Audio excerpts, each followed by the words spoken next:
I have a question for you Yeah, go because ahead. you mentioned about you went back with all the cutting all the programs, funds for the programs and like Oh music. yeah. Not only in church. I mean, it's surprising that they do it in churches, Well, because yeah. Yeah. churches, music is a big thing, and most of the Right. musicians that play in Christian churches, they're amazing and talented and educated musicians. Yeah. Yeah. Uh, so I have this question for you, and Sure. what is the value of music? What is the contribution, the value of music That's a Like for big society? in question. life? For our Oh society. wow. How do That's a you big question, Ben. Well, okay. Music has been a part of society since there were human beings. And wherever you believe human beings come from, since the moment they were human beings, they were having music. And you can argue that music is part of the animal world as well. Mhm. You know, birds will sing a little song to woo their mate as they spread their feathers. I mean, there are animals, there are all kinds of animals that sing songs. You've got the whales and their whale song. You can hear it all around the planet because the water carries this. Music is a part of creation. And, from a Christian standpoint, I believe God created the earth. So, um, music is a part of creation. It's a part of us. Now, if I chase it down the religious side, God appreciates and loves the things that his children do for him. And whether that's singing or doing a painting or dancing a dance or whatever you're doing that's artistic, that's creative. Well, he gave you that ability, and then there you are doing it just like you love what your children do. And like you guys don't have kids, but maybe you have younger cousins, or nephews and nieces, right? And you love what those children do. And when they do it, you're just like, your heart just swells up, and it's like, like the Grinch, the little heart, it grows bigger and bigger. Right?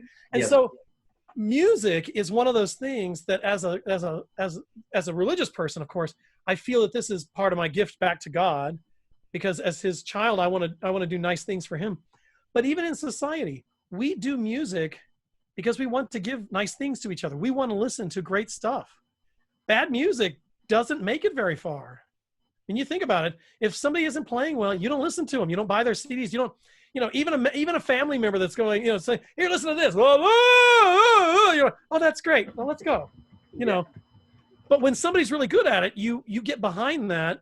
And that's why when you're like watching the tryouts for like American Idol and all that. American Idol and all Yeah, those, I love where watching they're, those. and oh, I know I can sing. I know I can sing because my mommy's told me I can sing. Well, mommy doesn't know what she's talking about.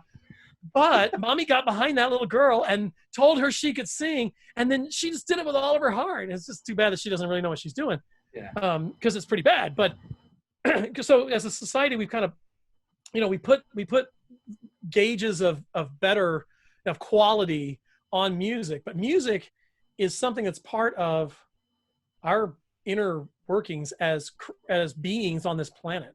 And maybe if and when we ever find aliens, I don't know, on another planet, it might be different for them. But I would think that if God created aliens and they're on other planets, I bet they've got music too.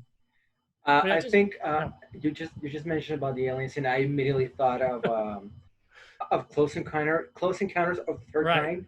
They Right. use music Yeah. to talk Yeah. with the aliens. They use notes to communicate Yeah. with the aliens, and Yeah. I think you, I'm, yeah, go on, yeah. I'm looking at the keyboard right now. Oh, Isn't okay. it re mi do so? I don't remember the notes, but I don't it's Maybe remember something that. kind of that's like That's that, a nice Yeah, one. bom bom bom kind of like bom that. bom. But I can like, play it on the keyboard if you want me to. Hold on. yeah, but like you said, like it's like music's been around since like the dawn of man, and Yeah. like Kyle and I, we do talk a lot about and how important it is for us to tell stories, storytelling, and music Yeah. is a way of storytelling. Yeah. If you look at the drawings in the caves, they That's did. right. They're Yeah. telling a story. They're telling you how they That's right. hunted certain animal. Yeah. And you can go to. I mean, there. I don't know if you read about. I'm sure you have about like this tribes that still are in the Amazon and they don't Right. have contact, and Right. they all have music. Yeah. they all figure it out by themselves. You know, no one taught them. And they all have good storytellers. Yeah. And they all put on plays. They act stuff out. Yeah. They reenact the battle. They do a stylized battle, or they do a stylized story. Like the scene in Return of the Jedi where the Ewoks think C-3PO is a god. Oh, And what is he doing?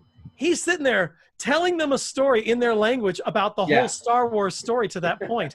And Darth Vader, and lightsaber, Jedi, and you know, he's throwing in all these words, and they're all going, oh, you know, they're all because storytelling and music and all those things are a part of us as beings. We want those things, and so it's a part of everything we are. Yeah, I can't get away from it. But that's really great. I mean, I never thought about it that way. The way that you put it. You know, you can remember the movie Footloose. Remember that one? Oh, where they banned music. Dance? Yeah.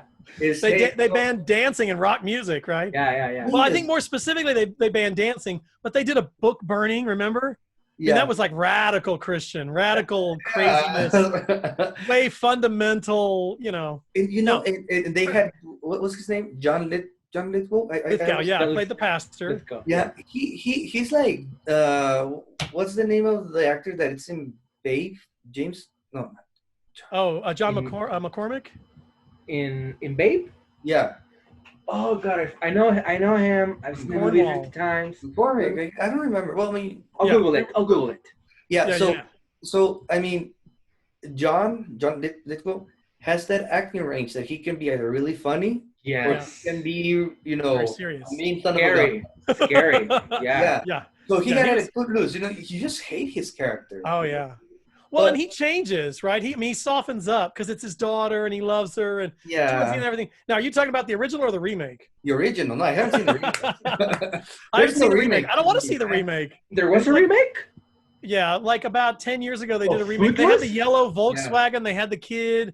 It's like some movies should not be remade. Exactly. I mean, you know which one is one of them? Ben-Hur. Oh yeah, I haven't seen it, but yeah, the original was awesome. They remade it, didn't they? Yeah, unfortunately. Yeah, I haven't. I won't see it. So James Cromwell. Yes, James Cromwell. Yeah. So he's got a wide range. Right now, because also something that we love to mix is about how our contribution to, especially right now, economy. How we can see that right now with the COVID going on, there has been a huge demand on entertainment, like movies, series, all of that stuff, right?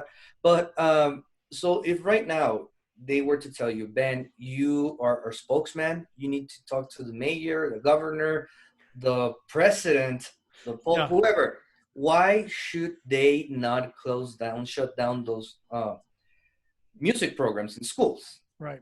Before you answer, Ben, like what Jael just said, it completely reminded me, I don't know if you've seen this video of Mr. Rogers when he's talking to Congress because they want to take the funding out from PBS. Right. And it's a very popular video on YouTube, and he gives like this 10-minute speech on why public is television. Is it actually him? Mr. Rogers, yeah, he's speaking to Congress. Okay. So it's not the Tom Hanks movie. No, Mr. Rogers, and he gives like this 10-minute speech of why PBS is important and everything that brings to the American audience, and especially American children. Right. And I think he was asking for like $20,000. I don't know. So the speech was so good that they ended up giving him like 5 times the money he needed. Go fool Mr. Rogers, man. Right. Fire us. So the question is, how would you justify that music is important? Music education to the economy. I'm not a great speaker. And I'm not a great. Come on, then! Oh my God! No. Like, I mean, I haven't made my living being a politician and standing in front of people and swaying great groups of people. But the people who were and are, like, you look back at World War II, and Winston Churchill was asked, they were talking about cutting the funding for the arts, and blah blah blah. And one of the great quotes he said was, "Then why are we fighting?" Because in his mind, we were fighting the war so that we could have arts, because it's such a part of everything. We're in the middle of the war. We need to cut the arts. So, in a desperate time when food and water were hard to come by, he was still saying, we still need to have the arts. And like James Shackleton, one of these guys who was a world explorer, he took a crew through the Arctic and was trying to be one of the first groups of people to make it through the Arctic. His ship got frozen in the north. This is back when they had sails. This wasn't even a powered ship. And it got stuck, and they were there for like 18 months. What did they do all that time? They put on shows. They sang to each other. Kodak had a representative on the expedition with them, and the film was preserved in that freezing cold weather. And when you look at those photographs, it's amazing because they're works of art, right? Okay. What's the So name in of the those? middle of this tragic situation where they're just trying to keep everything together and hope against hope that they're going to be found in the middle of the Arctic where no one else has ever gone, what do to pass the time? They do art. Show. Yeah. They put on a show. They were doing shows for each other to pass the time. And so, beyond the fact that the studies show it helps students to do better in all their other subjects, and beyond the fact that life is all about those things, really, what would life be like without the arts? Boring. If you're going to get a kid into the Olympics, you need to start when they are children. I have a friend whose daughter has been swimming competitively since she is 5. I'm assuming she will be an Olympic swimmer because she is decades ahead of anybody who's in high school and decides they want to become a good swimmer. Yeah.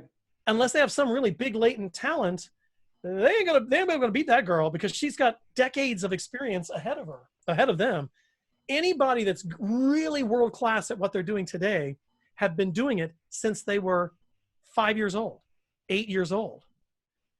And so if we still want to have world-class musicians, world-class artists, world-class actors, world-class anything, we have to start early because it's too late later in life. We get busy paying the bills, having a family, and then you might get back to something later in life and decide, oh, I like this when I was younger. And then when you retire, you get back to doing that thing. Well, by then you don't have the same motivations.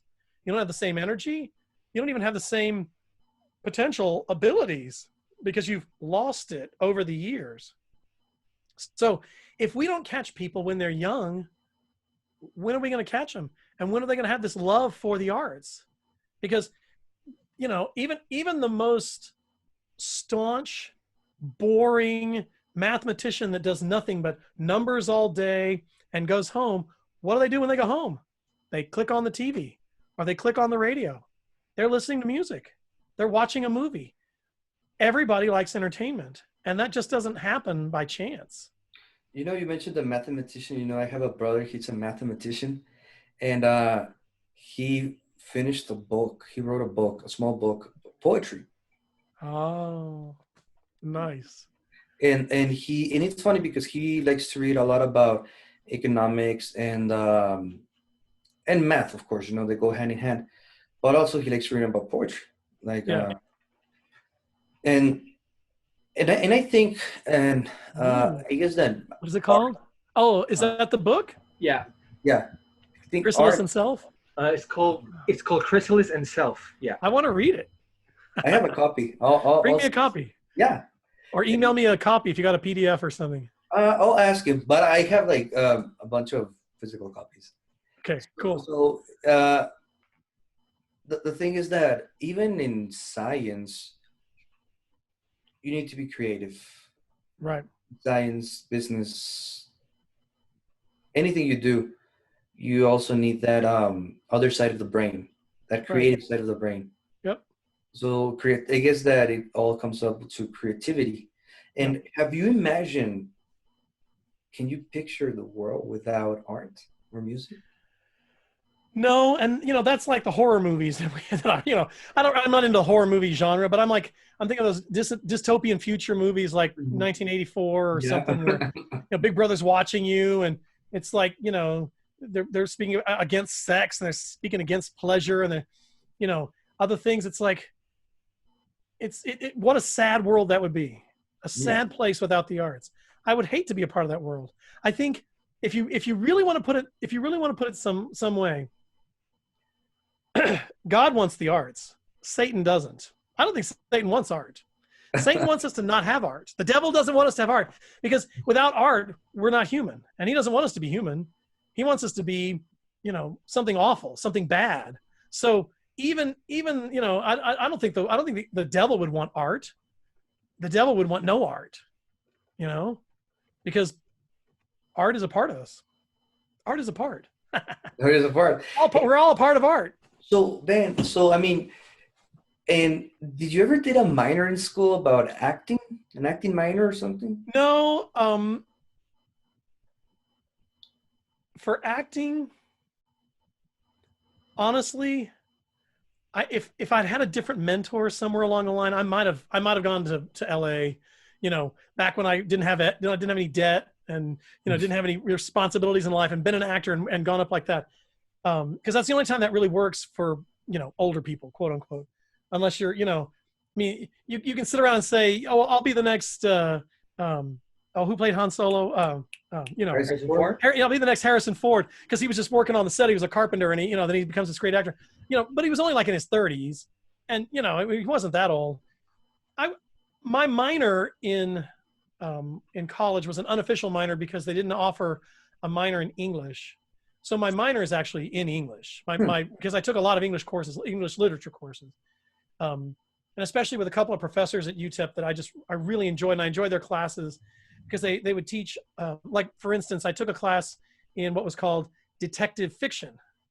And we read 12 novels over the course of the semester, and they were all detective fiction stories. Some were cops solving a crime. Some were private investigators solving a crime. And then a lot of them were just people solving a crime, they kind of bumble into it. And when you look at it, we love that.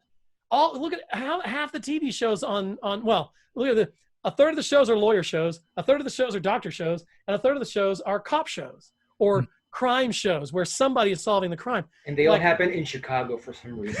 Yeah, right? Like Chicago There's PD, like 5 Chicago shows, Chicago PD, Chicago. Yeah. What the hell? Yeah. We watch them we watch them every week. Yeah. But it's like, I'm old, so I think back to Rockford Files and Quincy and all these shows from way back when that I grew up watching. We love that stuff, and so they're always a part of it. So I wanted to take that class. I took another class. Her name was Dr. Dean Mansfield Kelly, and some folks might remember her from UTEP. She was an awesome professor. Real short hair. She grew up in Big Spring, Texas, and I forget how long she had been here, but she was an excellent English, real Texas kind of accent, and she's just sitting down there and talk about literature this way and talk about these characters and they're committing a murder. Let's have a murder. She would get into it, and you're just like, oh yeah, you're so enthralled by the way, because she loved it, like the art we do. And when you enthusiastically present it, what do people want to do? They want to sit and listen, right? And so that's what just wanted to be in her class. She taught another class on young adult fiction that was popular with teenagers through like 25-year-olds.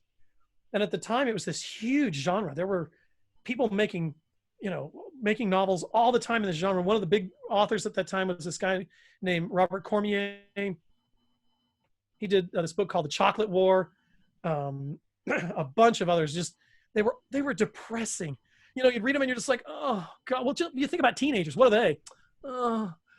So they identified with this guy's characters because everything was about being depressed and life sucks and you're never going to win. And in the end, everything just fell apart. The books they did not end on a happy note. The sheriff didn't write in and shoot the bad guys and put them in jail. No, the main character commits suicide and the book is over. Right. And you're like, oh. But I loved it, because like, oh yeah, because you're a teenager and that's life. And you put it away. It's like, oh, let's get the next one because I want to be depressed. So anyway, because I always did drama as a side thing anyway.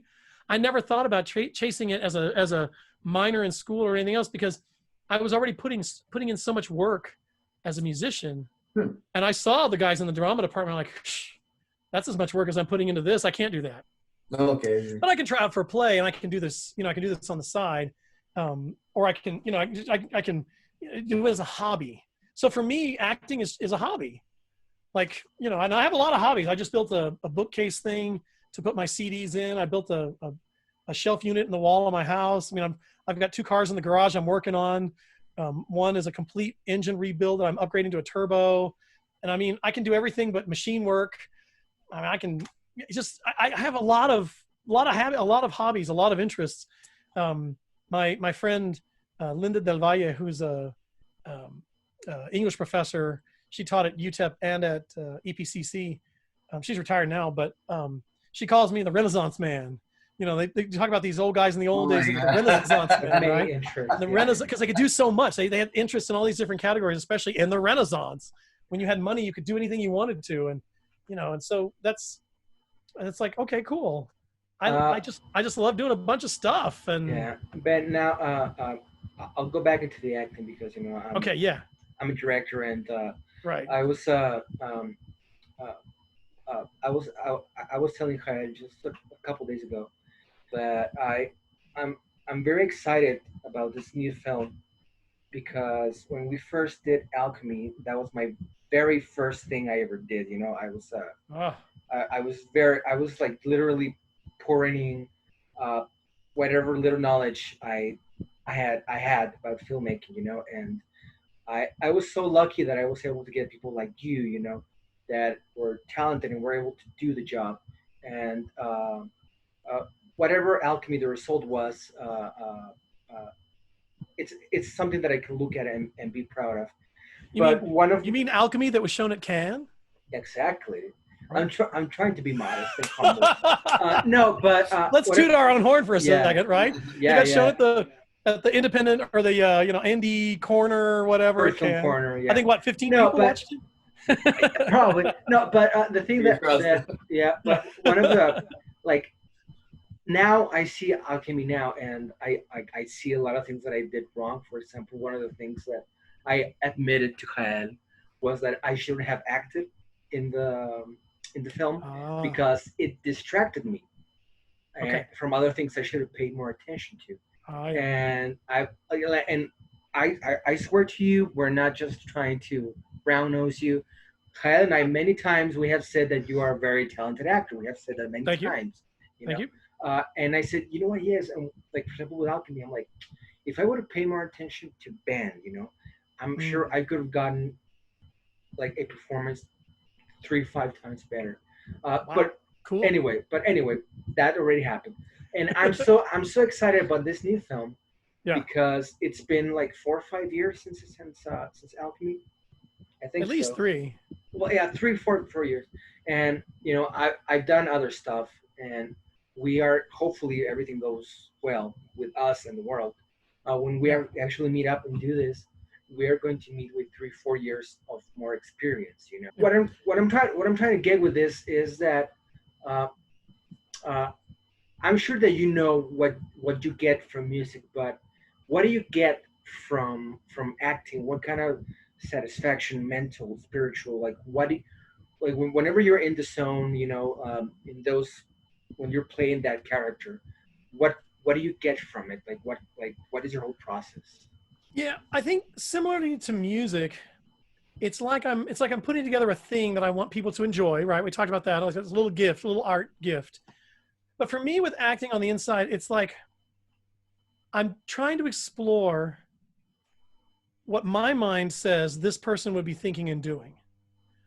And so for me, like you know, I look at a script, and you remember we met online. We never even met each other. We met online through El Paso Actors or something, and you sent the script, and we tried one time to get together, and the weather was terrible, and we didn't go out there, and then we set it up later to go out to Waco Tanks. And I'm looking at the script the whole time, and I'm just thinking to myself, okay, not only am I going to be some kind of white guy who's paranoid, you know, some kind of character that's hidden away, but I'm going to be on a radio, right? That was the other challenge. It's like, so how do you project what a character would be trying to say over the radio? Well, then it was like, well, I mean, I'd done a little radio by that time, and I'd already done some television, etc. And you know, some announcing, some voiceovers and other stuff and something. I'm just thinking to myself, okay, well, it's not like it's something new. You're still a person on the radio talking to this guy. You have to make it interesting enough that people want to listen to it and are, want to, before they switch the channel or, pause the video and go on and do something else. You have to be interesting, but it's like, for me, when I'm acting,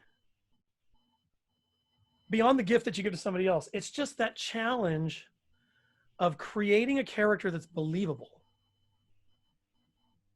So again, it's, you're still, hoping that people get it, hoping that people understand, hoping that people are interested.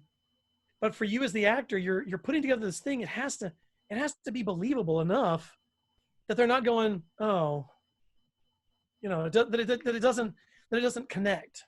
You want to connect. You want that connection to be enough that they're going, oh yeah. And then they're reflecting in their own life.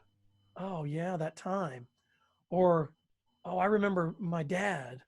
Or, that's just because acting is a reflection of life. So it's like you because I've seen some actors and I'm just like, my gosh, they're awful. I don't believe that person at all on stage, even in Hollywood. There've been some child actors. I still see them. That kid that was in, what was the movie about the two brothers that get the game and then they're out in space? Sakura. Yeah, Zafura. Yeah, Zafura. Yeah. Like that, the one brother who then went on to do the Hunger Games movies. You know which actor I'm talking about? Josh something. Yeah. His acting abilities in that first movie were awful. I swear to God, they just wanted him on there because he was a cute kid. We'll work around his acting. He's a cute kid. Well, he's had better acting, or he's had better acting lessons since then, because he's a much better actor now in the Hunger Games movies. Like you were mentioning the Chicago TV show. One of the guys in the Chicago PD, one of the actors, again, when he was first on the show, it's like, oh my gosh, what awful. He's young. He's like one of the young guys. And I swear they just had him on there because he was a cute face.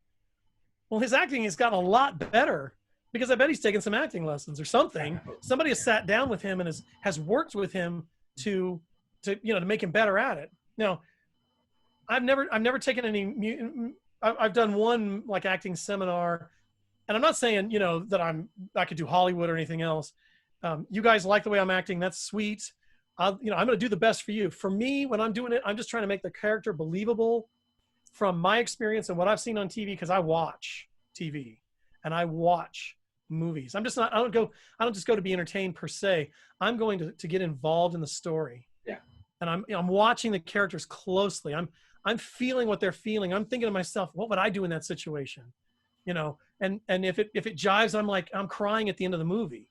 I don't care if people see me crying or not. My wife's always seen me crying with movies. It's like, it's okay. Because, I'm not, machismo is not my thing. I'm feeling the movie. So for me, acting is on that level. It's on the level of feeling. It's on the level of making it believable, making it a piece of art that I can give to folks and say, here's a little gift.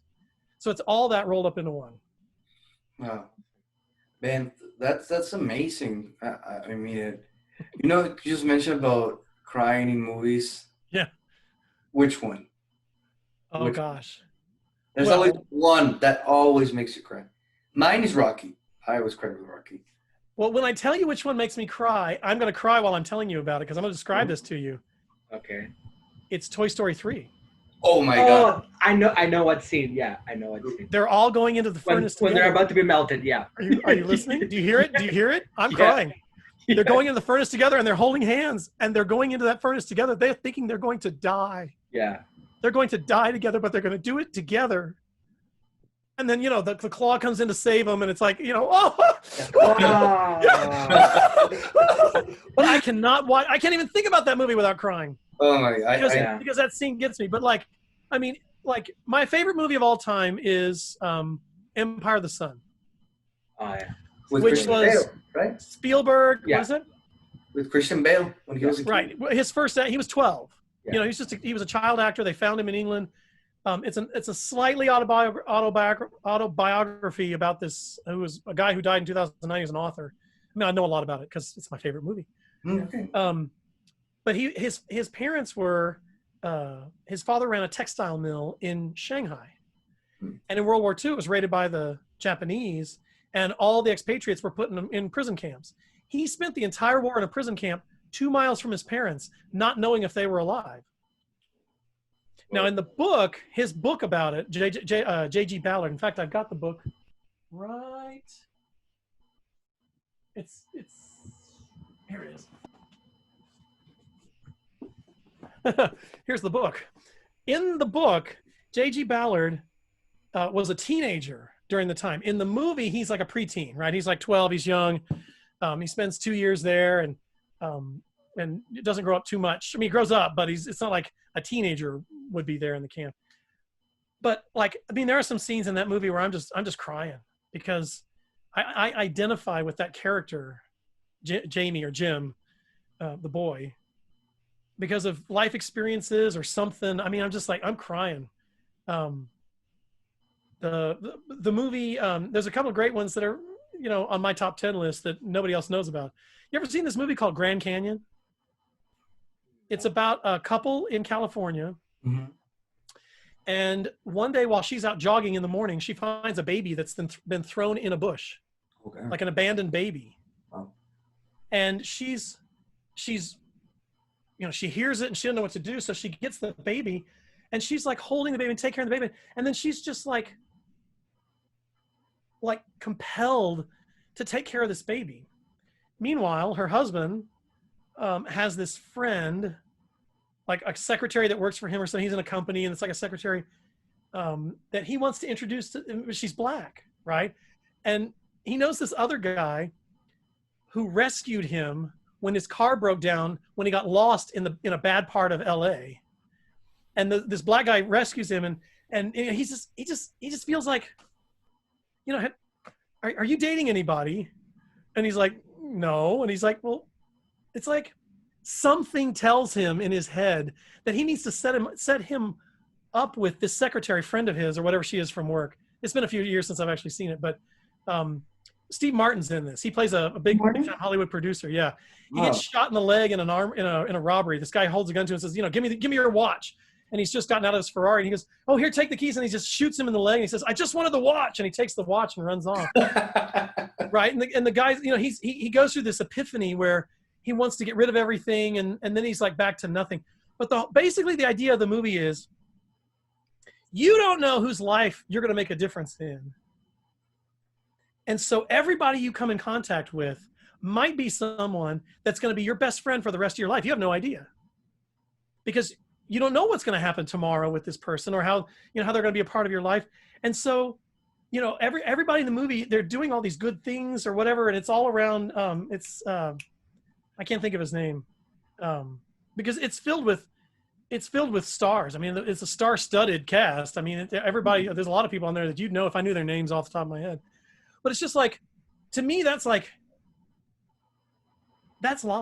We don't know what influence we're going to have in people's lives. So I don't want to just, you know, oh yeah, thank you, with people often. I want to sit down and talk with them. I want to have a conversation. I want to make a connection. And so that movie makes me, in the end, because one of the characters talks about how when you go to see the Grand Canyon in person, you realize how big the world is and how small you are and how small your problems are and how we need to then connect more with the people in our lives.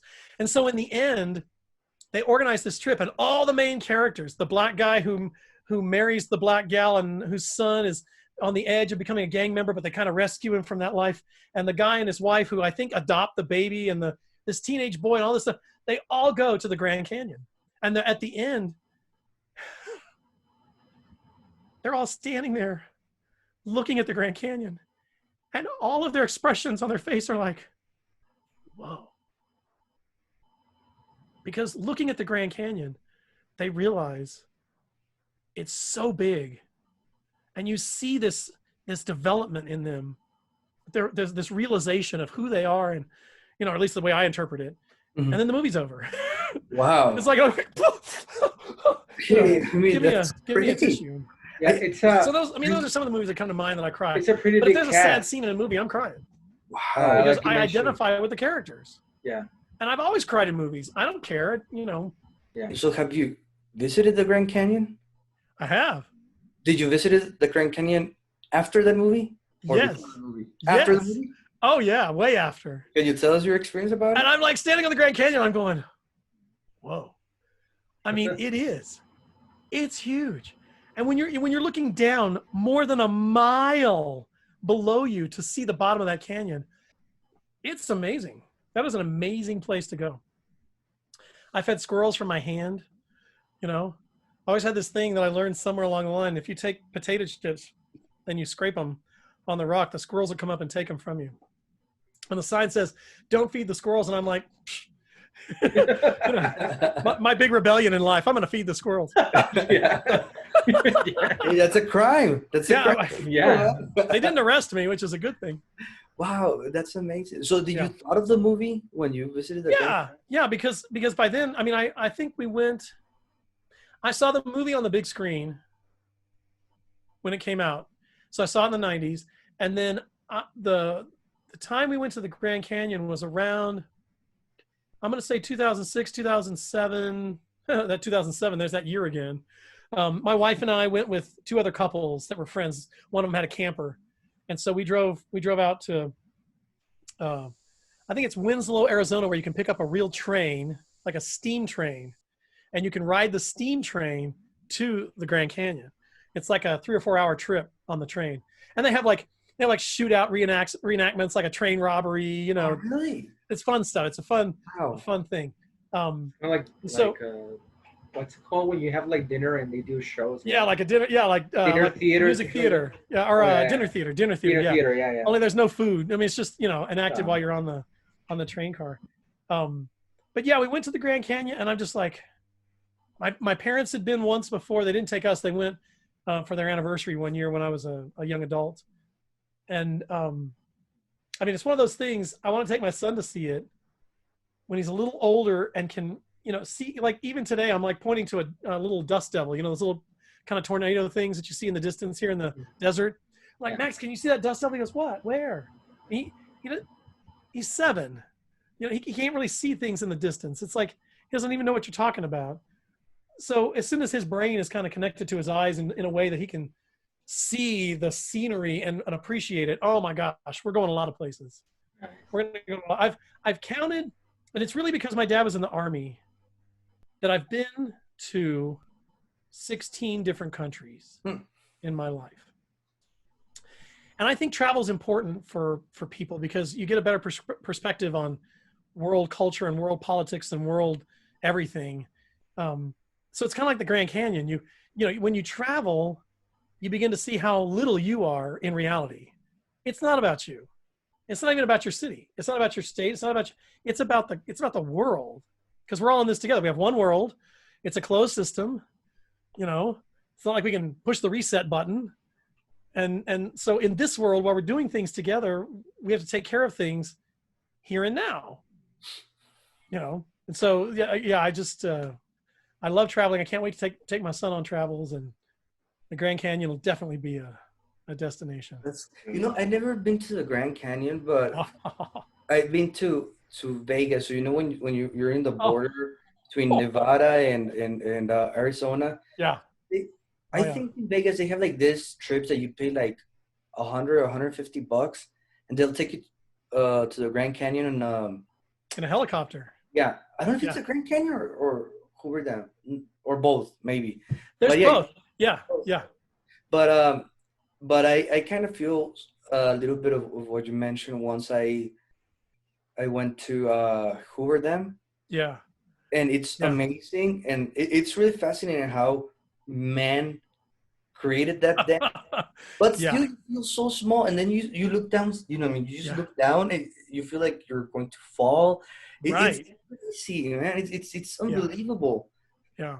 And I remember that we took a tour there in the plant, and they explained everything to us. Right. You took the dam tour. Yeah, the dam tour, yeah. I've taken the dam tour twice. It's fascinating. It's fascinating. You feel so small. Yeah. But at the same time, you feel powerful in the way that, wow, like man, like me alive. Yeah. I mean, you feel part of them, right? Like, oh, Right. we're capable of Yeah. doing such Well, things. especially you, because you're a civil engineer, right? Yeah. I So mean, you build things. It's what you studied. You're looking at that, and you're probably thinking more about, like, when I was there, and I'm just thinking, God, it's a lot of concrete. And you're probably thinking, God, all the different aspects of having to put it together. It's just, yeah. And of course, the second time I took the tour, it made more sense. But you're right. You sit at the top of that dam, and you're just like, damn. damn. Oh, it's something else. Yeah. It's something else. But I would love to see the Grand Canyon. I want to be amazed by what do you call it? By a wonder, right? One of the Right. The grandeur of a landscape or a thing. I mean, my mom has been to Egypt. She went to Egypt while we were stationed in Germany one Christmas time by herself. She went with a tour. And, this is back when the world was a very different place. And so they were perfectly safe going to Egypt on their own. And she felt that way standing at the base of the pyramids. The way she describes them, it's unbelievable. And I mean, I've looked at a lot of 3D models. I've looked at pictures. I looked at her pictures. I looked at everything else. I don't think I can quite get the grandeur of the pyramids. But boy, I can when I'm at the Grand Canyon or Hoover Dam. Because those are things that are, similarly sized. It's unbelievable. But maybe one day you'll go there and visit with Sandra and go to Egypt. I mean, that would be amazing. Imagine that. Yeah. I don't know if it has happened to you guys. Like, I've never been to the Grand Canyon or the Hoover Dam. Right. But that feeling of being in front of this incredible thing. Maybe this is gonna be a little lame, but I don't know if you guys have seen like those comparisons from planets, and they go like, this is the moon, and then this is Earth, and then this is Jupiter, and they go. Oh yeah. And here's the sun. And here's the sun, and here's the other sun, and they just go. And I saw one, and just they show like 50 different planets and suns. Right. That they were just trillions, or I don't know what's after trillions, bigger than the sun. And when the first time I saw that, I physically felt like this little thing, and I was like, I thought, I'm nothing. I'm bird poo. Like, why do I even like compared to the grandeur of the universe? I'm nothing. Like, why in the hell do I mean? I was like in literal awe like of that little graphic. It was like a 2-minute video. Yeah. But I was like, damn. Like, I need to get my shit together. Because I am nothing. But yeah, I would definitely like to experience that. With the Grand Canyon or anything now that is just like bigger than me. Yeah. They say the Copper Canyon in Mexico is bigger than the Grand Canyon. It's deeper. El Cañón del Cobre. Yeah. Oh, God. Have you been? That's supposed to be in Chihuahua, right? Am I wrong? Yeah, it's where the Tarumaras went to hide out while the Spaniards were trying to kill them. Oh yeah, I was. Oh yeah. Oh no, yeah. I was. Oh God. I think yeah, Raramuris. Yeah, I think. Yeah. I don't know if I was there or around like years ago when I was shooting this documentary there. Okay. I don't think we actually went, or maybe if we did, when you're filming, like you have very little time to right. You can't go on an excursion. No, you can't. It sucks, like because when people know that sometimes I have to travel to film, they're like, "Oh, that's so cool! You get to visit." We're like, "No, we really don't. We just go to the location, we do the thing, we go to the hotel, and then we leave. We don't actually get a time to look around." So I think, oh my God, maybe I've seen it, but maybe it was like right here, and I didn't even look at it. The whole Copper Canyon. Yeah. Oh my God, I just had like a revelation. I'm like, oh my God, I didn't know it. But yeah, they say it's bigger, but yeah. There used to be, I don't know if they still do, Amtrak had tours to the Copper Canyon, and the last stop was here in town. I would work in the United States. I worked at this hotel downtown. There was a Holiday Inn down there. It's now that Artisan Inn or whatever, that kind of artsy place. I don't even know if it's still open. But they, since it was a Holiday Inn, the Holiday Inn would book these tours, and then all these old folks from the United States and Germany would stop here on the train and stay overnight at the hotel, and then go on to the Copper Canyon on these excursions through Amtrak. And that's the first time I heard about it. I was working there in the early 90s, just as waiter, waiting tables, working at my church. And here's all these people talking about the Copper Canyon, and I'm like, what? And this is before email. This is before the internet. So, I never even looked it up. It wasn't until, later in life when I was sitting around one day reminiscing about that. I'm like, oh yeah, Copper Canyon. And I looked it up online and I'm like, oh my gosh. It just, it apparently it's much bigger. I think it's not as long as the Grand Canyon. I think it's deeper in places than the Grand Canyon. And that's one of the reasons why it's not as popular or something. But man, if I were a tour guide or something going in Mexico doing touristy stuff, it's actually I'd be filling up buses taking people down there. Yeah, it's actually very terrifying. I don't know if you guys ever been to like one of those rocky places and driving, but when I was there at Sierra de Chihuahua doing this documentary, and I don't know if you guys have seen these shows of the drivers, and they have to drive through like these little mountains, and there's only room for like one truck, and they have. Yeah. I mean, it was. And they got a truck stacked up with all this stuff, and it was. I've been in those situations. Like we rented like this huge white truck, like the kind of truck like all the kidnappers have. One of those. One of those, and we rented one of those, and we were going there, and literally like every time like a truck would be in front of us, we were like all our hearts would be like this, because we knew we had to like. And literally a couple of times I was like, and I was by the window, and I would look, and there was like the tire, and this much of land, and then death. Nothing. Yes, literally. And death. And the worst thing is that when you're there, and the people who live there, for some effing reason, they love to tell you stories about all the people that have died there, all the cars and all the trucks. They're like, oh, if you go here, if you look at it, you'll see the car over there. That's someone that died like 20 years ago. That's my aunt, Aunt Wilhelmina.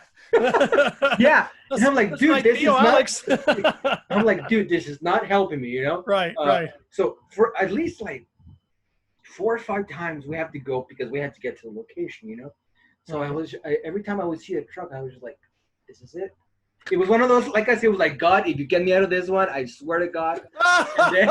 And then we would make it. I'm like, I'm just kidding, And 12 hours later, hey man, I'm back. Please don't just. But it is a very ugly feeling, to be like, oh my God, like there's one mistake and we're, so yeah, I don't recommend it. it's fun once, but then that's it.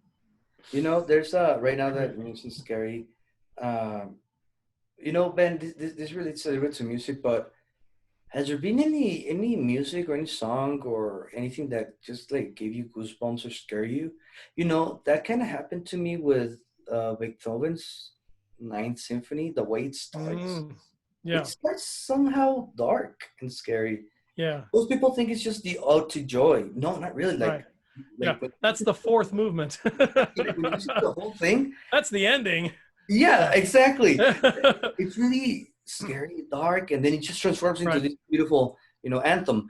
But is there any music that has made you feel a little bit like scared, like, oh my God, this is, give you the chills? Yeah, rare. That's really rare in music.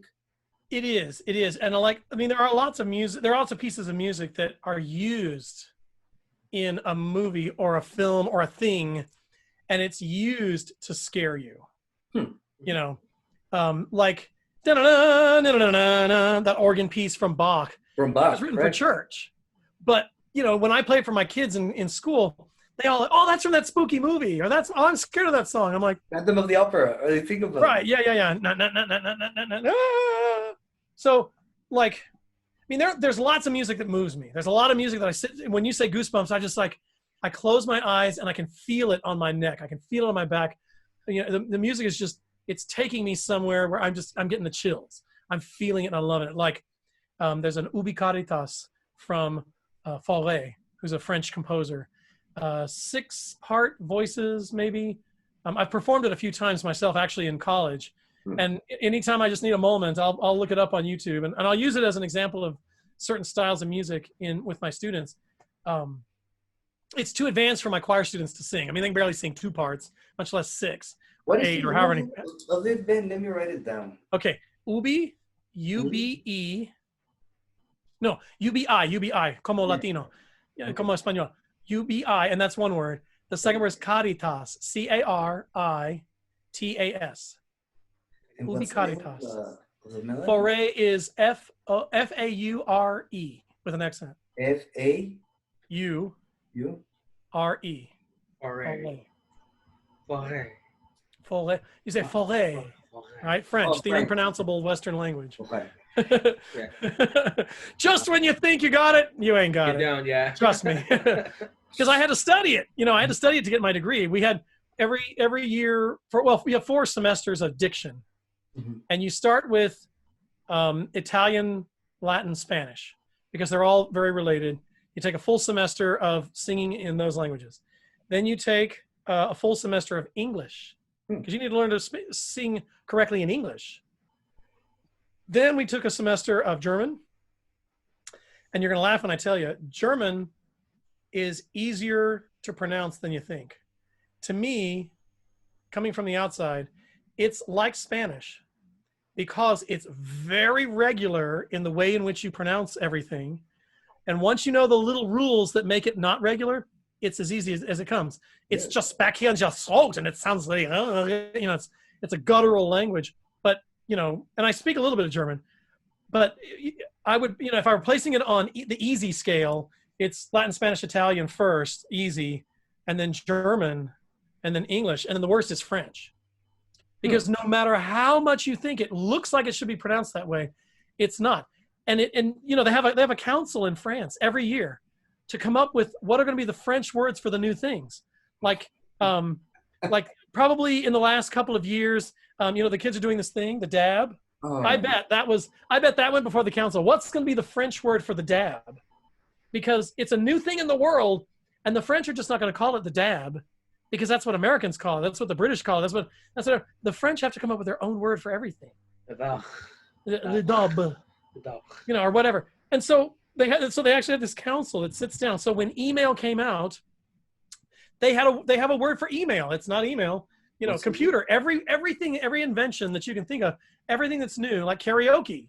It's a mispronunciation of Japanese karaoke, but in English we just say karaoke, And so, like when the French are doing it, they have to come up with their own word for it. And a Frenchman will tell you, it is not pronounced the way it looks; it's pronounced the way it's pronounced. And you have to just know it by tradition. So, do you know any of having those words? spoken it so many times that you just know that's the way it's pronounced? So, do you know any of those words like email or karaoke? No, I don't. Okay. I was expecting to hear one. Où est un bon restaurant? Like, where's a good restaurant? Uh-huh. Je suis américain. I'm an American. Something like that, right? Où est la toilette? Where's the bathroom? Very important to know when you're in a foreign country. Other than that, I cannot speak French. I can sing in French pretty well because I know the diction, and you can listen to the other singers singing it online and pick up. When I was in school, it was on records. We'd listen to the albums, because CDs were expensive, and the music library at UTEP had everybody on record. So I'd listen to the records really hard with the earphones, and it's, La me vapore, la me douce, whatever song you were singing, you're listening to the way they would sing it. And if you got something wrong, you'd go back to the record and then go back to your teacher and say, yeah, but so-and-so sang it on the recording that way. And sometimes you beat your teacher because your teacher would go, oh yeah, that's right. That's the definitive case. Or sometimes they speak the teachers here in the States, they speak the Canadian French. Oh, right. Yeah. Quebec. Yeah. But so here I messed up. So me too. No. I think it's je suis not Jael. I took French for 3 years in high school, and unfortunately I didn't learn it. but thanks to my French class, I knew who Alice is. I know who Alice. Alice. Oh yeah. Yeah. And I heard another song, but I forgot what it was. It was about bullfighting, and I think the guy was talking through the perspective of the bull. It was really interesting. And there is a song that I remember the name, but the artist. Okay, we have an American artist called Johnny Holiday, right? Or Billie Holiday? Yeah. Billie Holiday. Johnny Holiday. Oh yeah, that guy. He sings that music. No. We have an American artist that his last name is Holiday or something. Billie Holiday? There was a black singer, jazz. Her name was Billie Holiday. I don't know a guy named Billie. I mean Yeah. Holiday. But there was, and I think I'm trying to remember. This was like 10 years back, right? Or a little bit more, 11, 12. This artist, I guess his last name was also Holiday, but he has a song called Quelquechos Onus Alonso, Tennessee, or something like that, like things that happen in Tennessee. I think that was about, but it's Tennessee, so just Google like Tennessee Holiday French song or something like that. Yeah. It's a really cool song, and I'm like, oh man, they should make that song in Spanish, you know? Yeah. It's a really good song, and I mean back then I could understand a little bit more of what the song was about, but yeah, you're right. But you took 3 years of French. I had to learn something. Okay, give me that. At least I can say like bonjour really well. I think like Bonjour. bonjour. You know. S'il vous plaît. Les toilettes. I don't remember. Je m'appelle Ben. Enchanté. Oh well, if you want to know why they're so complicated, or an indicator of why they're complicated, Italian, Spanish, and Spanish have 5 vowel sounds. That's it. And anytime you're like combine them, you get the diphthongs, right? But that's the vowel sounds. In English, we create a new vowel sound with a diphthong, but we have 12 vowel sounds. We have the 5 vowel sounds, the short and the long, right? A and A, I and E, and so all that. And then we have and I, which are unaccented vowel sounds that you don't have in Spanish or Italian or Latin. The vowel sounds are pure in those languages. In English, we've got the basically the 5 the combos that are diphthongs, and then the 2 extras. German adds 5 more that are the vowel sounds, but they're nasalized. Like the town where I went to high school was Würzburg, when you kind of say it with an American accent, but it's Würzburg, because you shape for U and you say E through it, because it's a nasalized vowel sound. That's the one with the 2 dots, the umlaut in German. In French, there's like 23 vowel sounds. They have 6 more on top of all that. And it's like, huh? That's why when you say Ben, E-N, and Ben, como en español, it's ba in French. Oh, really? Because it's another vowel. It's oh. That's kind of rude. Yeah. Oh my God, Jesus. It's so funny. When I was asking people, how do you say you're welcome in French, they say, oh, they don't really say you're welcome. I'm like je vous en prie, I think is a formal. So now I say, when someone says merci, I'll say je vous en prie. And I was told once that's not even really the right form, but it'll do. They don't really say you're welcome in French. It's just not. They'll not, or It's like and even in English, they're not saying you're welcome much anymore. You say thank you, and everybody says thank you back. Thank you. You know what they say a lot? No problem. Yeah, no problem. Oh, yeah. They thank you, no problem. It's like de nada, no problemo. Yeah. But, I mean, it's como en español, pero it's like, but all this thank you, and I'm all like, no, you say you're welcome. No problem or something. My pleasure. I think in Spanish we have like 5 different ways of saying like de nada, es mi placer, con todo gusto. Yeah. Right. What else, Jael? Would be like we have like a lot of polite different ways to do stuff, because we're culture-wise we're always trying not to be rude, so we have like a lot of words to prevent us from sounding rude. There are some of those in English too, like it's my pleasure. Yeah. It's like thank you. Oh, it's my pleasure. Yeah. Or thank you. I'm at your service. Yeah. A su servicio, right? Some are similar. We say in Spanish, gracias, a la orden. A Something la orden. Sí. Yeah. Para servirle, yeah. By your command. Master. Yes. As you wish. Have you performed in Spanish? What's that? Have you performed in Spanish? I did a commercial for the YMCA in El Paso. There were 4 different characters in English. One was a race car or like a race car announcer. Mm-hmm. One was like a disco dude. Hey, my name's Tony. And they go, this music going in the back. One was something else. And one was this British guy who's traveled the world. And he can't believe what they're doing at the Y with these kids in this day camp for the kids over the summer and blah, blah, blah.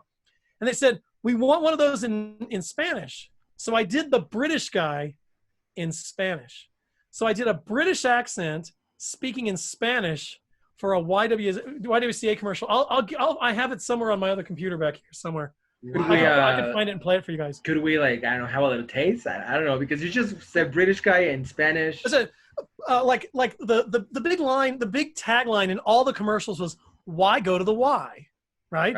It's like, so why go to the Y? Well, I told my wife it'd be great for the kids, you know. So it's like this, so for the British guy it was, so why go to the Y in English, but in Spanish is ¿Por qué ir a la Y?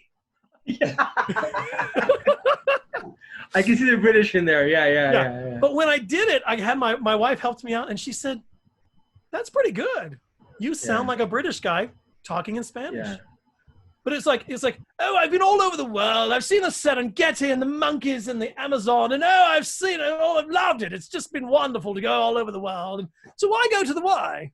So it was kind of like that in Spanish. I had basically I did the same inflection with the Spanish and pulled it off because it was kind of popular. You know, Ben, one of a big purpose of what we're doing here is that, we believe that storytelling can nurture, enlighten, or motivate, the spirit of people, right? Yeah. And the way that you're telling your stories, your life, everything you've done, I find this inspiring, and I find that a lot of people are gonna love listening to you. And thank you. I think that I wanted to ask you, so we can motivate, this gift to people, right? Yeah.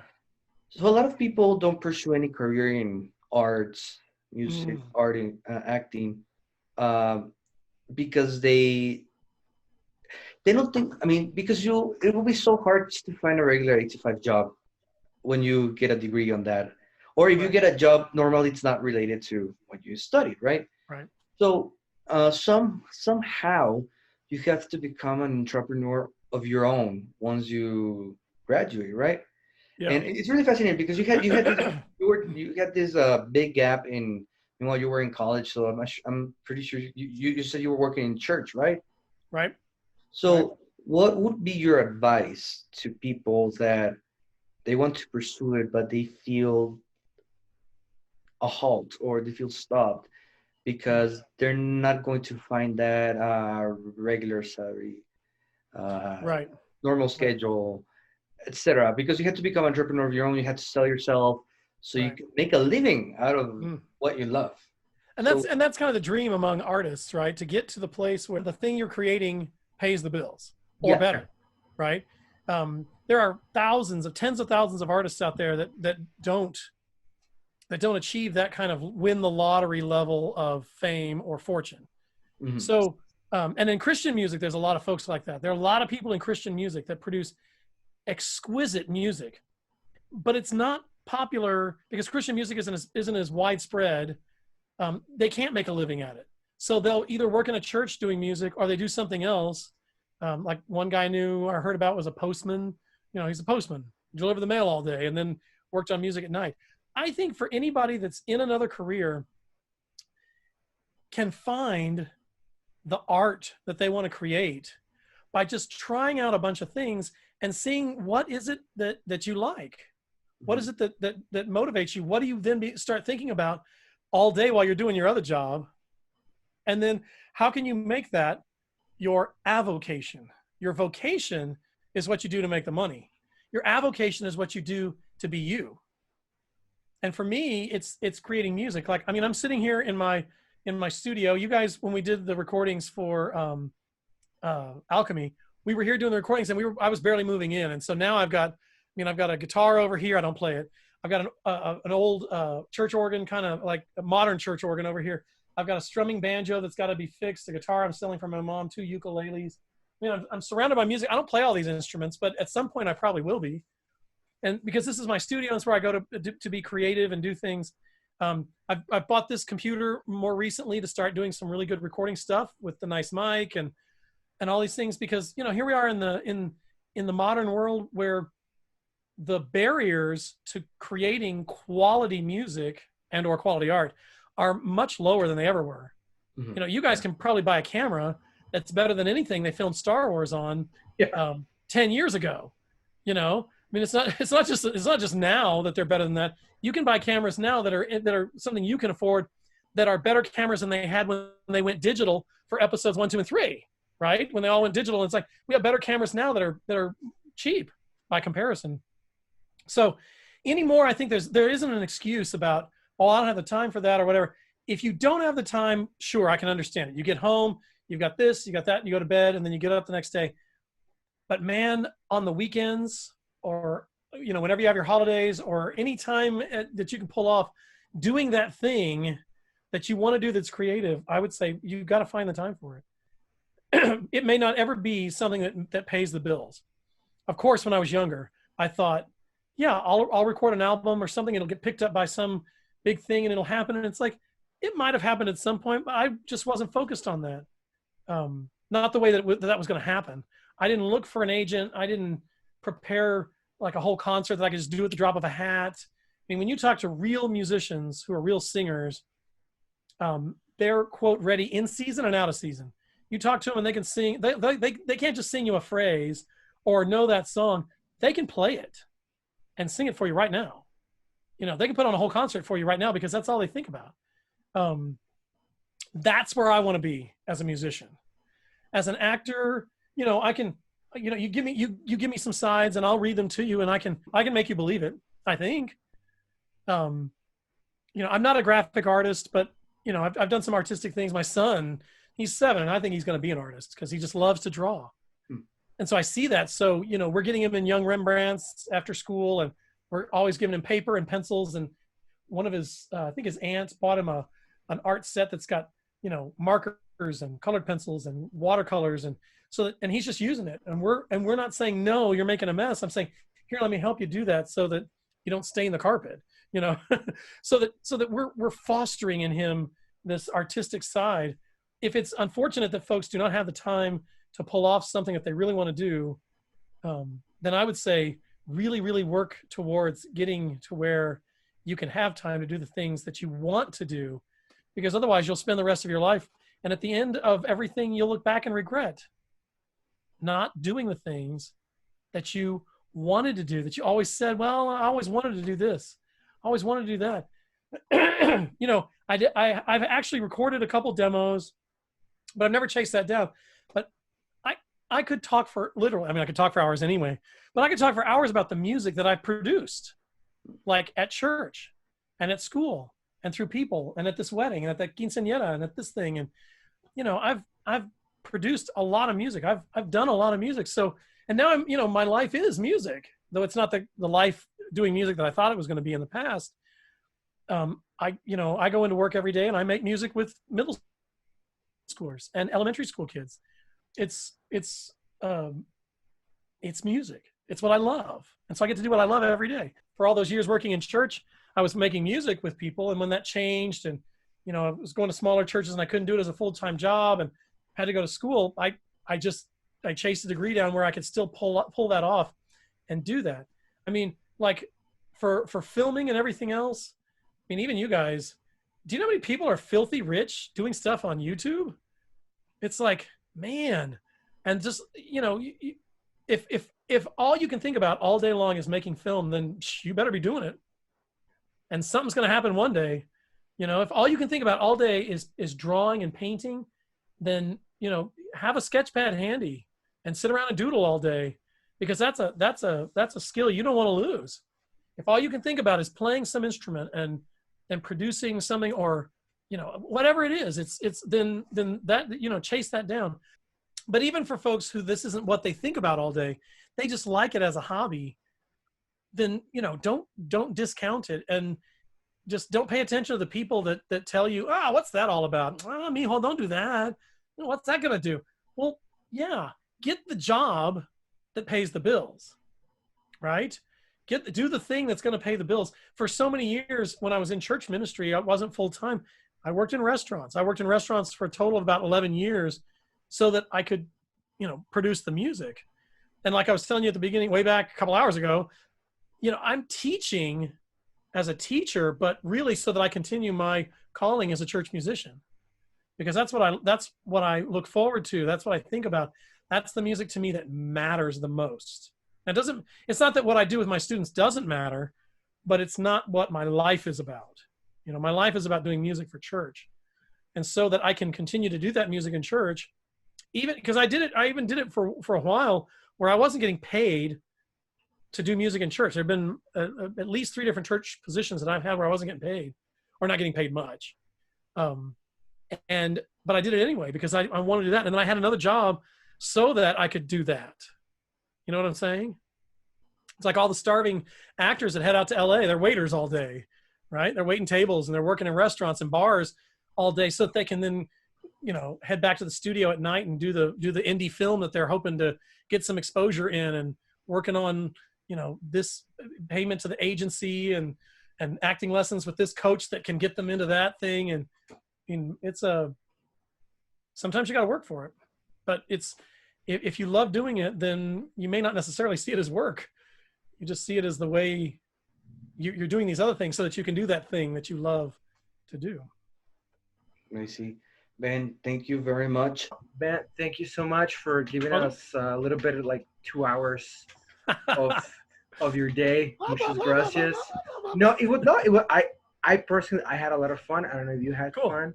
Thank you. We touched a lot of cool, interesting subjects, and I would like to leave us with something you said, which it really struck a chord with me. Without art, we are not human, which I think is very true. And thanks a lot to everyone that listened to our first pilot episode with Mr. Ben Vincent. And I'm Joan Casta and Mr. Ben Vincent and Mr. Jael Esparza. I don't know if any of you got any other comments. If not, we'll wrap it up and we'll see and listen to you guys on the next session. Ben, thanks a lot, man. You're welcome, guys. Thank you for having me on. It was a pleasure. Thank you, Ben, and You're very welcome. Thank you, Ben, and thank you for helping us fill the gap.